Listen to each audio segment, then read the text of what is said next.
Primero agradecer a esta organización que me permita compartir un rato con mucha gente que respeto y, por supuesto, admiro. Y bueno, pues la ocasión de cerrar, ¿no? Me parece el último, la última batalla en pos del software libre de esta tarde. Como vamos a hablar de licencias y como en el fondo también es bueno que cuestionemos mucho de lo que se le debe al modelo de licencia en el desarrollo, en el éxito del software libre, pues yo les voy a advertir que esta conferencia está también sujeta a un modo de licencia que en realidad es la más restrictiva licencia del mundo, y es la Pulp Fiction Public License, y que les obliga o les va a implicar a ustedes que desde el momento en que termine esta charla, todas sus futuras valiosas ideas serán consideradas una obra derivada y, lógicamente, me pertenecerán y, en ciertas circunstancias, pues serán autorizadas a tener alguna actividad intelectual siempre y cuando se les autorice expresamente. Y bueno, pues básicamente, una vez que hemos reducido la parte más sacra y más objetable al elemento jurídico del que vamos a hablar esta tarde, pues empezamos con ello. Lamento que esté en inglés, pero es que esto está rescatado de una reciente charla que tuve y no pude traducir, no he tenido tiempo para traducirlo al castellano. Y bueno, pues espero que entre lo que les cuento y los que ustedes saquen por ahí, pues les sirva suficiente de orientación. Lo que representa el software en valor en las sociedades occidentales es enorme.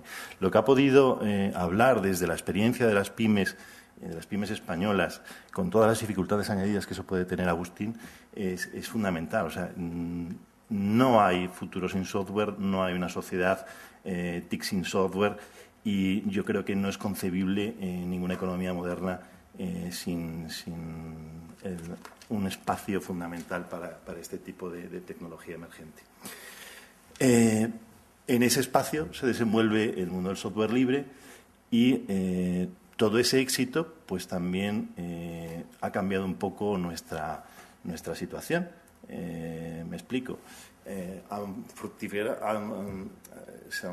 Nos hemos polimerizado un poco, han aparecido muchísimas diferentes licencias que entran dentro de la Open Source Definition y aunque es verdad que la GPL adquiere la mayor relevancia en todos los desarrollos, en los proyectos en los que está embarcado el software libre, con un 70%, esto es discutible, pero bueno, podría ser, y sobre todo Jesús podría especificarnos mucho más, que él sí que está avezado en la cuantificación de todo este fenómeno. Pero, sin embargo, hay otros proyectos críticos que están sobre otro tipo de licencias. La BSD, la MPL, y algunos son absolutamente fundamentales, no solamente desde una perspectiva del software libre, sino de las funcionalidades tecnológicas que provee ese software, ¿no? Aquí tenemos un listado que yo creo que ni siquiera es completo, pero que, bueno, asusta un poco cuando alguien va con su modelo de negocio y quiere explorar lo que es el software libre y busca algún tipo de garantía jurídica o de orientación jurídica a su proyecto.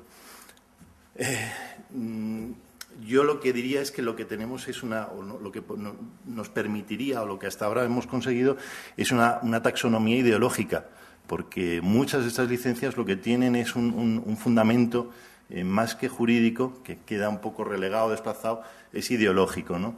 Y desde un punto de vista legal muchas veces es casi folclórico, una folksonomía, ¿no? Una folcloronomía.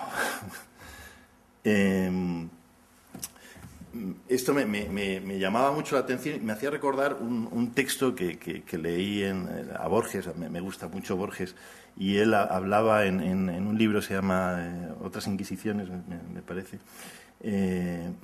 Hablaba de una supuesta enciclopedia china, ¿no? Donde organizaba el saber que hay sobre los animales o los animales en una especie de ordenación absurda y arbitraria, ¿no? Los que pertenecen al emperador, los embalsamados, los cerdos, las sirenas, los fabulosos, en fin. hasta cierto punto, es el modelo de clasificación al que podríamos acercarnos en el ámbito de las licencias que se consideran abiertas. Y aquí llegamos a ese problema. O sea, el que existan muchas licencias nos puede plantear alguna dificultad, existe algún problema, y entramos en lo que es el fenómeno de la compatibilidad del software. Los programas necesitan trabajar juntos. Muchas veces necesitamos, o los procesos de funcionamiento, de ejecución de un programa necesita combinarse con otros. A veces los propios desarrollos utilizan programas que están sobre o sujetos a licencias diferentes. Y también, igualmente, la compatibilidad nos permite observar hasta qué punto un código puede ser incorporado en un determinado programa bajo una licencia diferente a este, ¿no? Entonces, vemos que en ese sentido la compatibilidad de las licencias es un elemento fundamental a la hora de escoger una licencia o de estudiar jurídicamente un problema con un determinado desarrollo.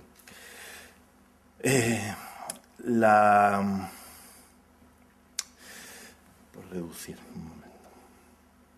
Aquí, comentaba que efectivamente la compatibilidad de una licencia es como el tipo sanguíneo que tiene cada código, ¿no? Y muchas veces te puedes dar cuenta, si lo que tienes son procesos muy complejos, que llegamos a una imagen, y espero no distorsionarla por el contenido ilustrativo, pero que es como un libro en el que cada letra o cada palabra tuviera o perteneciera a alguien diferente, y esto puede ocurrir muchas veces no solamente con el software propietario, sino con el software libre, ¿no? Entonces, el elemento fundamental y más característico en esta modalidad jurídica de la licencia, de este tipo de contratos, para mí son contratos, o al menos en Europa, desde luego que sí que está muy claro eso, es el efecto copyleft, ¿no? El efecto copyleft lo que permite es preservar o perpetuar unas determinadas condiciones en un código que obligan al siguiente desarrollador que lo utilice a preservarlas en sus ulteriores distribuciones, modificaciones incluidas, ¿no? Y eso, que en España es absolutamente legal. O sea, el creador, el titular de un derecho de propiedad intelectual en un programa, como en cualquier otra obra, pues el artículo 17 y 19 de la Ley de Propiedad Intelectual le permite tener el monopolio sobre la modalidad de distribución que quiere para su obra. Y, por supuesto, un software es una obra en nuestro ordenamiento, una obra intelectual, si tiene originalidad suficiente, o tiene también el monopolio sobre su forma de explotación. Entonces, el modelo del software libre y del copyleft es perfectamente legal. De hecho, por referencia y por la significación de la sentencia de Múnich sobre el artículo 4 de la GPL, que efectivamente le daba veracidad, o sea, creo que francamente no es discutible ahora mismo la efectividad de esta cláusula. De hecho, las autoridades, las autoridades comunitarias han optado por el desarrollo de una licencia con una cláusula copyleft, como ahora veremos, muy rápidamente, por supuesto, y yo creo que nunca va a haber ya una controversia sobre al menos el elemento núcleo del copyleft, ¿no? Otros sí, y ahora veremos que en realidad hemos llegado a un punto en el que conviene gestionar con mucha inteligencia el éxito, porque si bien esto comenzó, como bien ha anticipado antes Agustín, de una manera llena de incertidumbres y de dudas, lo cierto es que ahora jurídicamente esto tiene una seriedad y la gente se aproxima con conocimiento y sin ese modelo de cuestionamiento que antes había sobre incluso las bases psicológicas incluso de estas licencias libres, ¿no? Desde una perspectiva europea y en concreto de la UPL, de la European Union Public License, la compatibilidad fue un elemento importante. De hecho, hay una cláusula que prevé la compatibilidad. Entonces, en uno de los análisis ha habido varios sobre compatibilidad de licencias previamente al desarrollo y luego con posterior también alguno a la UPL, a la licencia UPL. Se analizaba qué tipo de compatibilidad podíamos buscar y en qué manera las previsiones, esas incompatibilidades, esos celos jurídicos, a veces vistos como excesos de algunas licencias, como pudiera ser incluso GPL. Me gusta mucho la GPL, pero vamos que no deja de ser o de incluir unos problemas de incompatibilidad que precisamente para las autoridades europeas suponían un obstáculo a la hora de optar por una licencia que tenía que coexistir con la mayor opción jurídica de los que desarrollaban tecnologías abiertas. Entonces, se buscó una doble vertiente, ascendente y descendente, de la compatibilidad en la UPL. Entonces, desde la ascendente es cuando la UPL se combina o entra o incorpora código o una licencia de un bajo nivel de copyleft, de débil nivel de copyleft, introduce código de UPL. El resultado de esa obra derivada o de esa combinación, ese programa nuevo, sería o estaría necesariamente licenciado en EUPL. Esa perspectiva ascendente tiene también una perspectiva descendente, y es que cuando la UPL se combina o incorpora código que, sin embargo, está licenciado con un copyleft fuerte, como pueda ser GPL, el resultado de esa obra derivada es una obra bajo GPL.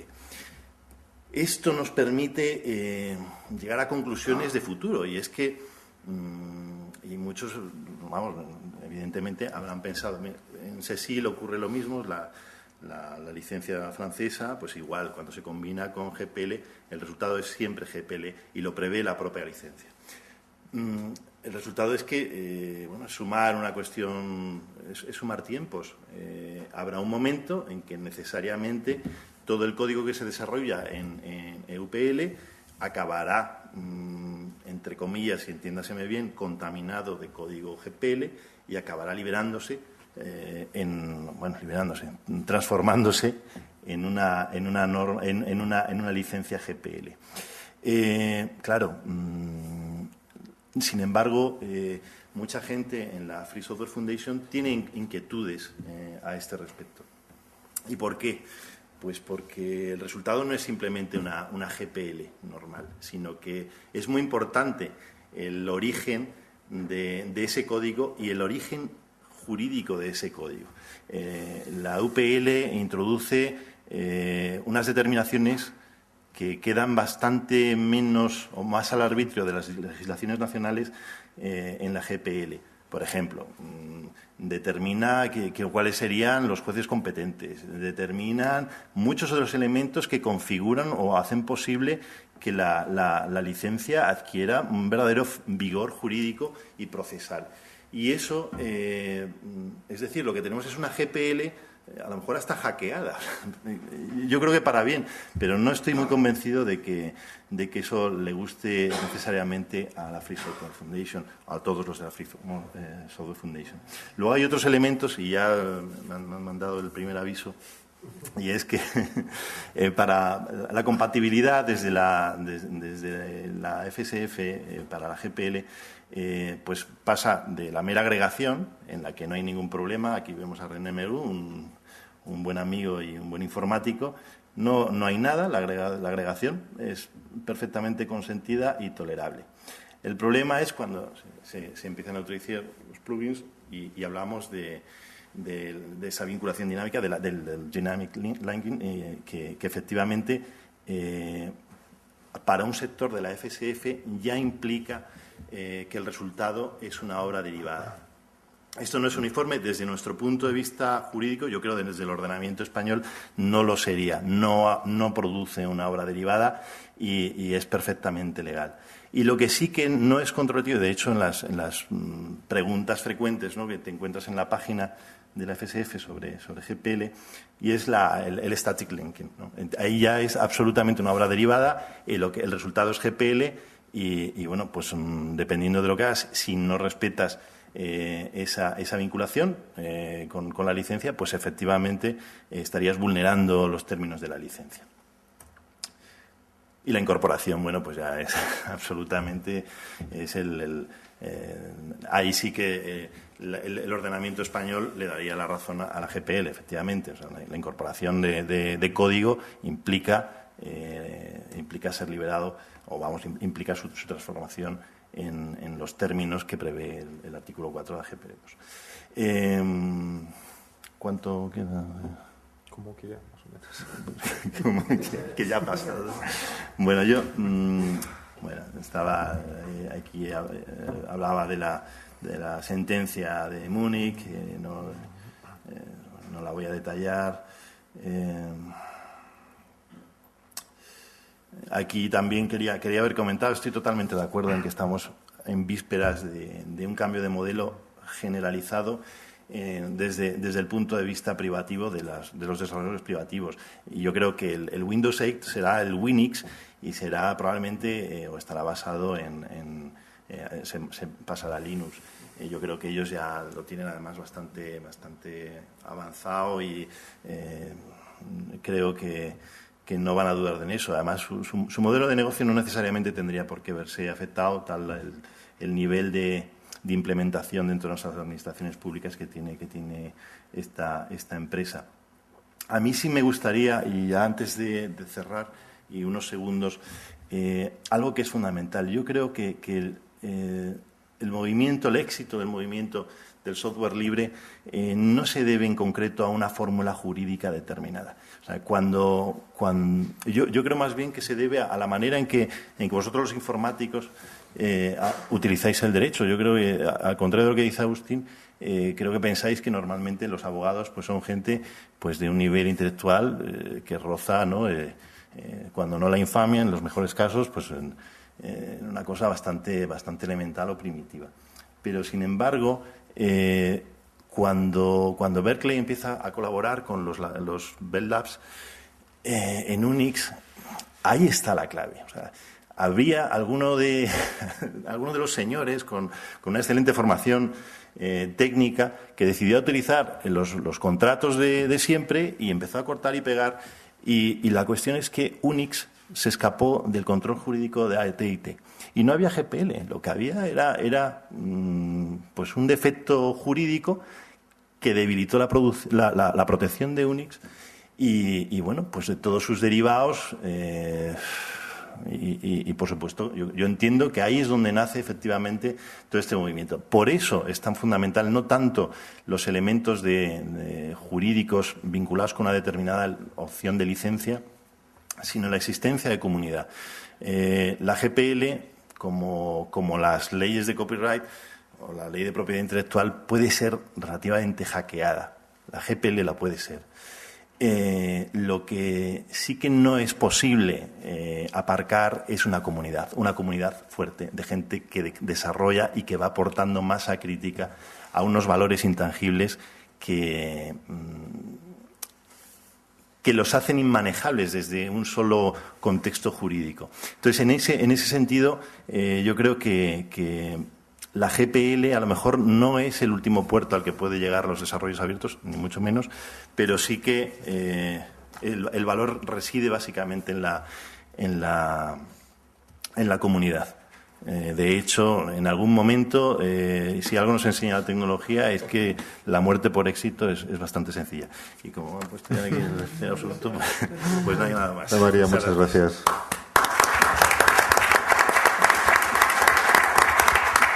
Bien, nos quedan unos minutos para preguntas, me parece, todavía, si las hay. ¿Sí? Sí.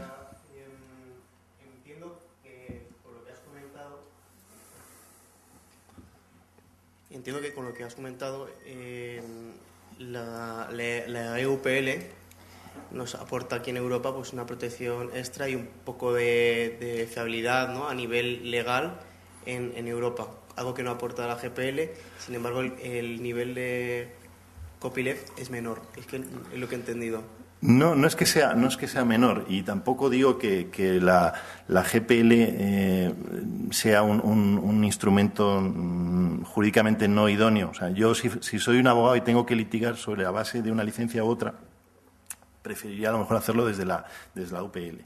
Y a lo mejor porque no soy tan bueno como otros, pero sí que, aunque elimino el elemento del atractivo de poder defender la efectividad de la GPL, o sea, eso aparte. Pero si tengo que decir, bueno, desde qué terreno más consistente puedo defender una determinada pretensión, diría que desde ahí. Que efectivamente eso condiciona muchísimo a los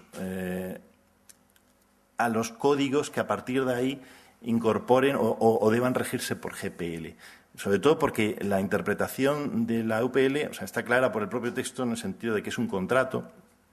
Entonces, los desarrollos futuros, en cualquier caso, van a jugar con elementos que están fijados en la UPL, en ese código que provenga y que luego se libere en GPL. Perdón si algunas de las expresiones no son del todo precisas, pero bueno, yo intento también que sean lo más comprensivos Yo creo posibles. que me ha quedado claro. Muchas gracias. Vale. Muchas gracias. Gracias. ¿Más comentarios o preguntas? Sí, ahí por favor.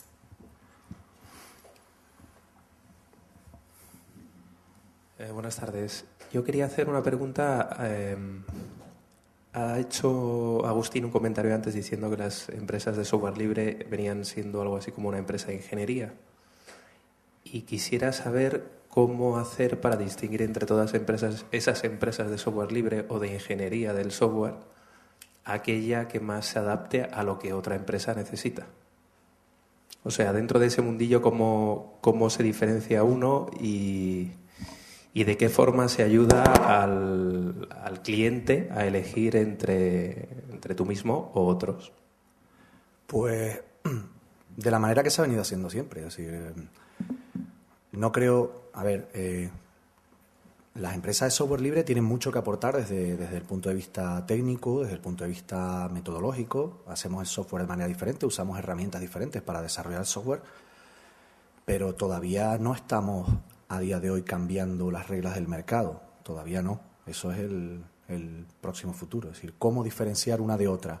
Pues ahora mismo es como se ha venido haciendo siempre. Es decir, con currículum, con bagaje, con expertise, con riesgo. Es decir, quiero decir, en cierto modo estamos tratando de destruir el sistema desde dentro. Para poder entrar primero hay que adaptarse. Estamos adaptándonos y ahora ya empieza a haber empresas que en sus formas permiten al cliente conocer el nivel de confianza que puede tener con ellos. Yo diría la manera tradicional. A ver si te estoy entendiendo bien. Lo que tú estás diciendo sería sustituir la marca de producto por una marca personal.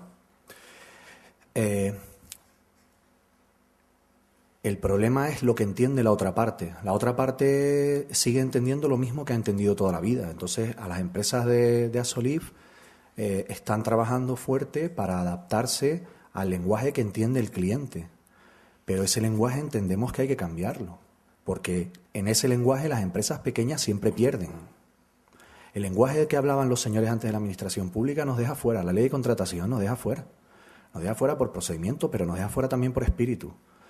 No nos queda más remedio que adaptarnos, en algunos casos crecer, pero esa no es la naturaleza de la empresa de software libre. Eso va en la naturaleza del empresario, pero no en el sistema que utiliza el empresario. O sea, el empresario por naturaleza es voraz, pero en el software libre la vocación no es la de crear monstruos que sirvan para todo, es la de especializar, ser granular, distribuido. O sea, en cierto modo las empresas están luchando contra su propio sistema y eso lo ves de una manera muy relevante en la propia organización empresarial.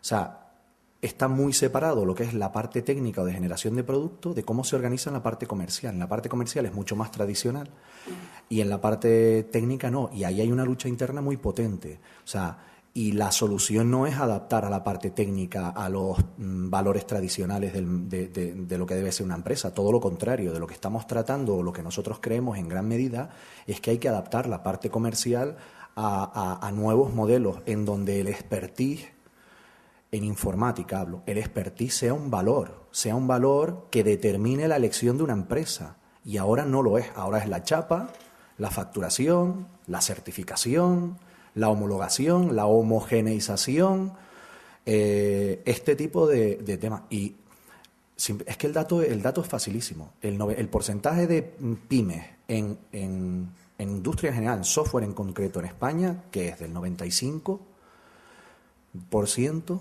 y sin embargo el 5% se llevan el 80% del valor. O sea, que el número de proveedores con los que trabajan las grandes empresas o las administraciones públicas es bajísimo. Y luego se quejan de que hay poca calidad. Pues coño, claro que hay poca calidad en el trabajo que les hacen. Pues si solo hay 10 proveedores, que 10 proveedores te consumen el 80% de lo que haces, pues fastidiate. Nadie te manda. ¿Sabes? Cambia el modelo. Cambia el modelo y a lo mejor podrás elegir más y podrás elegir mejor.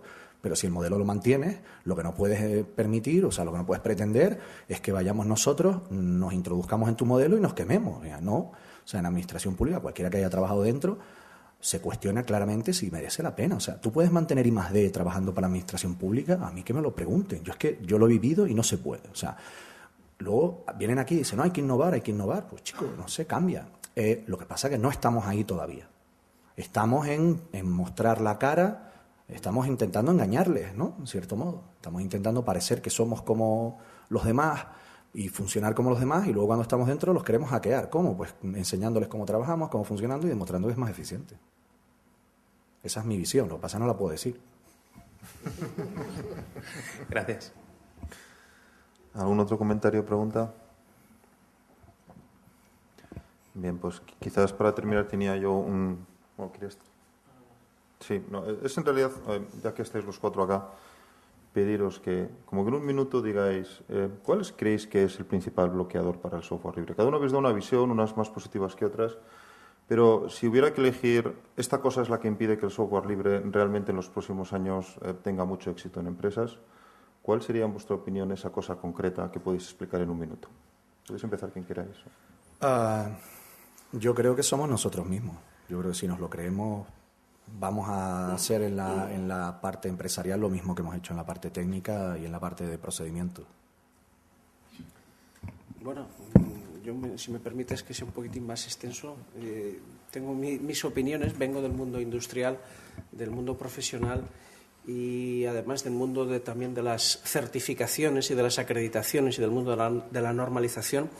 Y lo que realmente vamos a ver qué es lo que el mercado valora. El mercado valora realmente algo que esté acreditado, algo que esté certificado y algo que una tercera parte emita una opinión inequívoca de que el nivel de conocimientos y el mantenimiento de ese nivel de conocimientos está asegurado.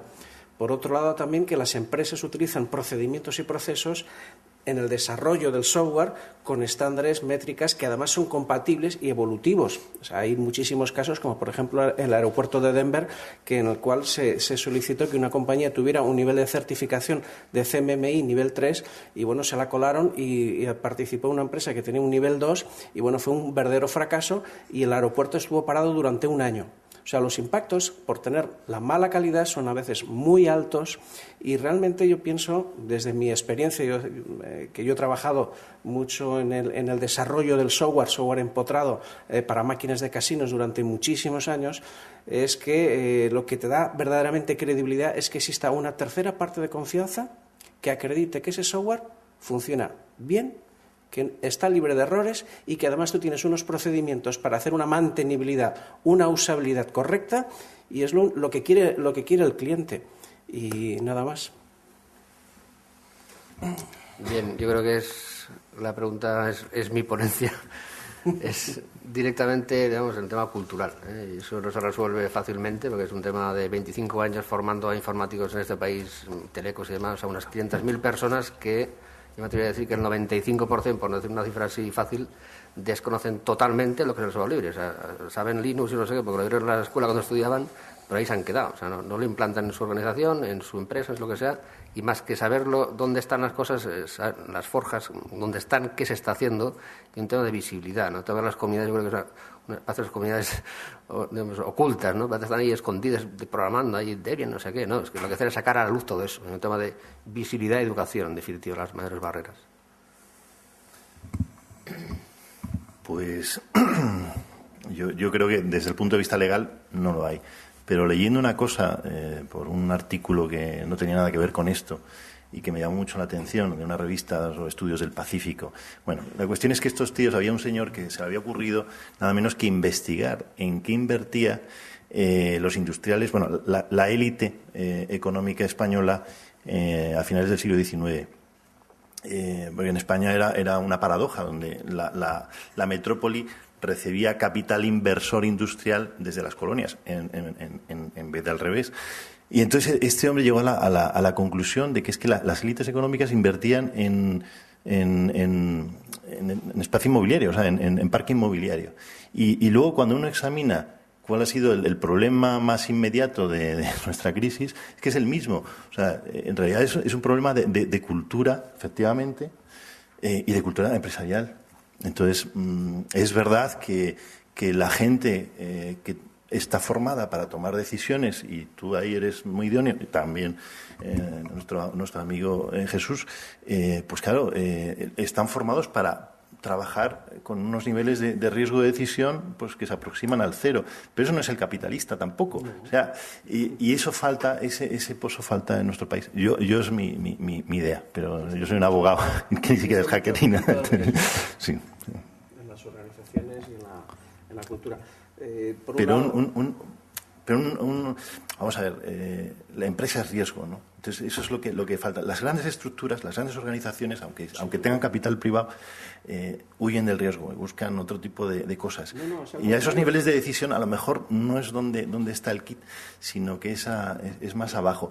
Otras cosas son otras grandes organizaciones, como pudiera ser, y yo no es una cuestión aquí de activismo extraño, pero por ejemplo, la gran empresa inversora en España en TIC es Telefónica. Es una gran empresa, muy admirable en muchos sentidos, pero claro, con unos criterios a veces que son difíciles de entender para alguien desde aquí. O sea, si pueden comprar un componente 3 céntimos más barato, y luego hay mucho dinero, pero que huye de la industria, y eso pues es una cuestión de cultura, evidentemente. Perdona, que las grandes organizaciones normalmente la tendencia actual es precisamente a conocer el riesgo. O sea, bueno, yo estuve hace poco en un congreso en el cual decía, bueno, pues cuál es la misión que tiene un director general y cuál es la del consejero delegado o la del presidente, ¿no? Entonces, precisamente la del director general es lo que llamamos, es el que tiene apetito del riesgo, es el que se dedica a hacer lo que debe hacer. Entonces, bueno, pues con esas prisas y con esas miras a corto plazo, pues claro, incurre pues en este planteamiento que tú estás diciendo. Pero si un consejo de administración está razonablemente equilibrado, pues lo que va a hacer es que el presidente de la organización va a decir no, aquí hay riesgo y este riesgo hay que tratarlo, pero tratarlo de una manera razonable, y va a tratar de que su organización funcione de una manera coherente. O sea, eso ha ocurrido. Yo estoy trabajando mucho también con organizaciones en Estados Unidos y en otros países del mundo, y esto, vamos, allí se toman las decisiones muy razonadas, muy medidas y sobre todo a largo plazo. Y lo que va buscando las organizaciones es lo que yo estaba comentando, es que quieren confianza. Quieren tener la seguridad de que las organizaciones, dices, es como un matrimonio. Es decir, si me voy a casar contigo, yo quiero hacerlo para siempre. Dice, otra cosa es que a lo mejor dentro de 2 años a lo mejor rompamos, pero mi idea inicial es hacerlo de una manera estable y sostenible en el tiempo, porque eso es lo que me va a dar garantías, que no voy a tener problemas y que las cosas van a funcionar bien, y que conforme vas evolucionando, hay un principio básico, y es que en los niveles de madurez bajos tienes muchos riesgos y tienes baja eficiencia. Conforme vas evolucionando y vas pasando a niveles de madurez más altos, el riesgo se va reduciendo porque vas aplicando control y vas ganando eficiencia. Y solamente cuando ya tienes niveles de pasas a niveles de automatización cuando tienes niveles de CMMI 4 o 5. Pero claro, el gran problema a veces es que queremos correr demasiado y queremos automatizar excesivamente las cosas cuando realmente no tenemos el nivel suficiente de preparación. Las cosas tienen que hacerse de forma gradual, conociendo los riesgos y pasando del nivel 1 al nivel 2, del nivel 2 al nivel 3 y así sucesivamente. Lo que sucede es que a veces nosotros tenemos excesiva prisa. Bueno, eso mismo lo estaban diciendo pues cualquier management de escuela de negocio en los años 20 del siglo pasado. Y decimos, lo es, y dices, pues eso es lo mismo que me está pasando. ¿Qué hemos aprendido? No hemos aprendido nada.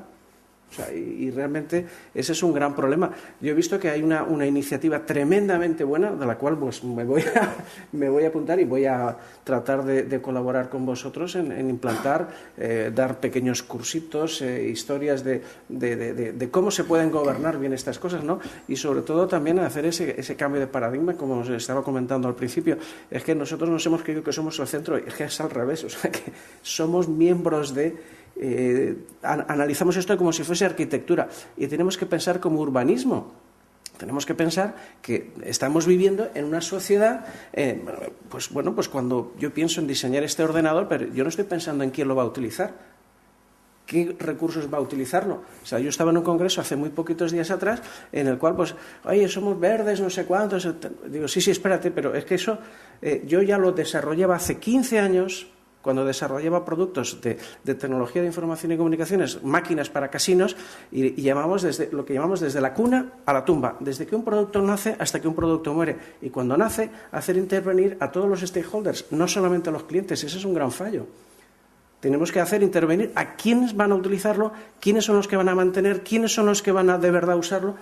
Todos los abogados, los jurídicos, todos aquellos impactos sociales, pues, e incluso no solo los clientes, sino usuarios posibles, futuros. Y a partir de ahí, ¿qué es lo que sucedió? Bueno, pues que los ciclos de vida en el nivel de desarrollo se redujeron, teníamos una mayor eficiencia, mayor calidad, mayores prestaciones, etcétera, etcétera. Y bueno, pues eso pues dio un mayor beneficio a las organizaciones. Estás describiendo cómo se desarrolla el software libre. Claro. Bien, pues... Está bien, quiero decir que ya mandamos software, o sea, los cohetes van con software libre desarrollado por un montón de gente. Quiero decir que cuando son ingenieros y tienen expertise, les sale natural procedimentar y evaluar. Aquí la gran pregunta para la eclosión del software libre es si queremos en España crear 10 telefónicas o queremos cambiar el modelo y tener miles y miles de buenas empresas pequeñas. Entonces, viendo lo que hay, vamos a ver de lo que partimos. Hay una telefónica, por seguir con ejemplo, sí, claro. Y hay un montón de pequeñas empresas. A lo mejor resulta que nos estamos equivocando. A lo mejor no hay que tener 10 telefónicas, sino un sector pyme muy potente. Pero si quienes compran el 80% del software no lo quieren ver, pues bueno, mejoraremos un poco, creceremos un poco más. En vez de 170, seremos 2070. En vez de la media de 11 empleados, llegaremos a 15 y ya está. Y dentro de 3 años vendré aquí o no. Y ya está, y a lo mismo. Pues bueno, creo que esta puede ser una buena conclusión de la sesión. Muchas gracias. Solo me queda ya agradecer a los ponentes el esfuerzo que han hecho especialmente antes por ser sintéticos y ajustarse al tiempo. Y creo que llegamos a la finalización de la jornada just in time. Muchas gracias.